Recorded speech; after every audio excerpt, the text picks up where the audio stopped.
On Monday of next week, on Tuesday of next week, we're all going to take off Veterans Day on Wednesday, but then Thursday, Friday, and Saturday yet again are all days for early voting. So souls proposed. Now, the next person you will hear from is someone that I had the great privilege of serving with 20 years ago when I first went to the Louisiana House of Representatives. And as I shared with him when we met each other this morning, the one thing that was absolutely a certainty back in this because we did a lot of things back in legislative days that we don't like. This is Kip Holden running for Lieutenant Governor. Except, let me say this about it. When it comes down to dedication and convictions and standing up for the people, Cedric was at the front. Doing things to make this community better, but making communities all over Louisiana better. So please give him a big round of applause.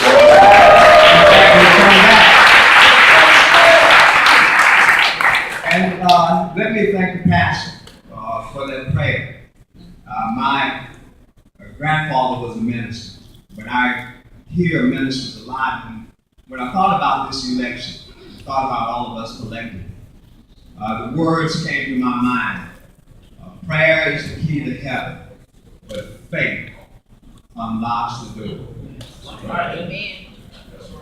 If you only have faith the size of a mustard seed. And that's what we're asking for collectively today. You have a time to redefine Louisiana in such a way that all of America will be looking and say, how were they able to switch a depressive government down to one that's aggressive and reaching out and taking care of the needs of people who have been asking and almost begging day after day after day for what they should be given, because that is one of the inalienable rights they should have. And so now, yes, I'm running as Lieutenant Governor, but I'll be bringing up a solid teammate in a second. Because we have seen what is happening in communities throughout America. We were just a little bit ago talking about hospitals and what's happening in hospitals and serving with this government. If you look at healthcare in Baton Rouge right now, it is bad. And when I tell you it's bad, we watched the charity hospital in Baton Rouge be closed by this government. We have watched the emergency room at a commercial facility, the Baton Rouge General Hospital, be closed. When you ask for an example of healthcare rationing, all you have to do is go to Baton Rouge and watch the destruction that's been caused in healthcare by this government. One of 4 states in America that did not take Obamacare. Well, let me tell you what. Is everybody else, so conservative that they could not see the benefits that were going to people who were in need of having basic health care? Except in Louisiana, one of 4 states in America chose to turn down that health care. And guess what's happening now? There will be other hospitals that will close. There will be people trying to get to doctors, and guess what? There will be a sign, sorry, we're closed. I can't express to you enough of the importance of this. And look at our young children and what's happening in the schools. Look at institutions that have been cut all the way to the bone. And whereas I'll tell you very plainly today, when he walks around and touts it, well, I cut $700 million. But why don't you pull that curtain from over your face and see how many people that's behind that curtain that you hurt for the rest of their lives? Why don't you see what you've done in mental health for people who need treatment? Watch and look at what he's done to education. Watch what he's done by making not just one group of people, but all classes of people in Louisiana second-class citizens. Yeah. And so I stand here today as I get ready to introduce my friend and say there have been too many people who died for our freedoms.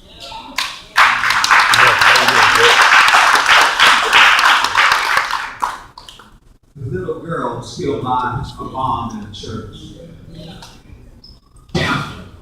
Our defender of freedom, and somebody who will say, will never take another step backwards, the Honorable and next Governor, John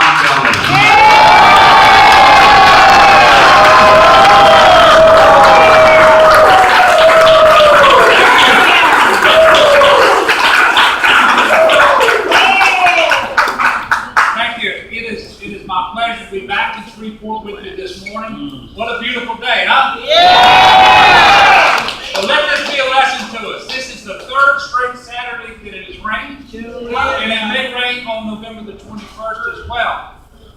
And we're all going to vote this morning. But there are many people who are not going to vote today. We've got to make sure they vote sometime before early voting closes out next Saturday. Now look, the only 2 days that you can't vote between now and then will be tomorrow because it's Sunday. We ought to all do our job and go to church tomorrow. We need to pray for a better state, a better country. We need to pray for our leaders. We need to pray that collectively the states of Louisiana make some good decisions in this election. And then on Monday morning, we got to get out and vote. Yeah. Amen. On Wednesday, however, you cannot vote next week. And that's because it's Veterans Day. There is no better way to honor our veterans than to go out and participate in the democratic process by voting.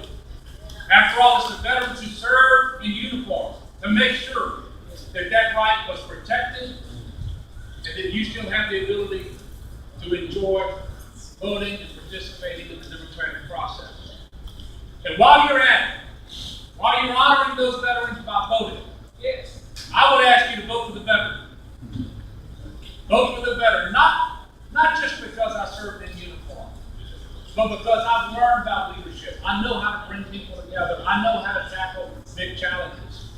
And that's going to be important as we move forward as a state, because while we have tremendous opportunities, the fact of the matter is that the state is deep in the ditch after 8 years of disastrous policies from Bobby Jindal that have hurt our people, held us back while he traveled the country running for president. He's chosen self-interest over common interest. He put self-ambition ahead of the ambition of your kids and your grandkids. That stops on November the 21st. Come here, Donna.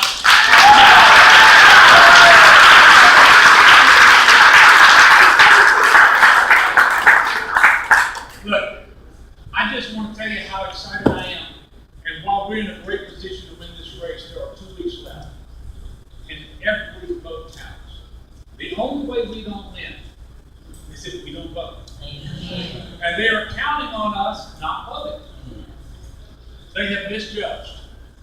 They have misjudged. As I travel the state, the excitement is there, the enthusiasm is there, because the people know the stakes are too high to turn the reins of government over to the likes of David Vitter, especially after 8 years of Bobby Jindal. So, I want you to be positive, I want you to be enthusiastic, I want you to be optimistic, but I want you to work, I want you to join with me. Tell your friends and neighbors, your relatives, your co-workers, everybody that you meet. Speaking of relatives, my cousin is here today, John Miller, from right here in Shreveport, and I want to recognize John.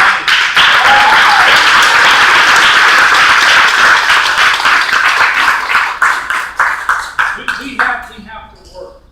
And speaking of work, I've got a campaign office open at 1610 Burton. And for everybody here who can, I'm asking that you go to that office and that you volunteer to work, to make phone calls, to get out our signs and our bumper stickers and our other material, that we work together every single day between now and November the 21st. We just have to do it. But I want to tell you how excited I am about the future of our state.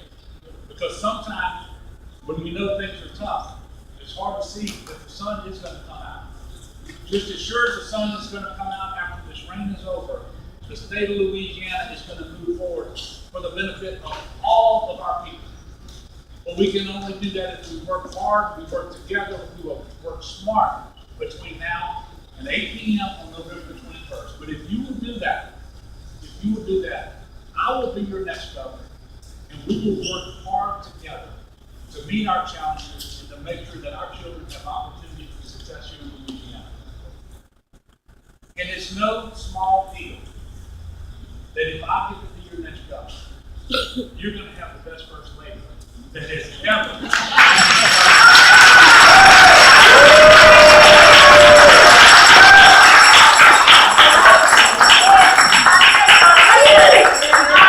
She has worked as hard as I have, and she has been my secret weapon. There is an ad running right now talking about the future of this state, how we're going to better educate our kids. I don't know if y'all know, but my wife is a public school teacher.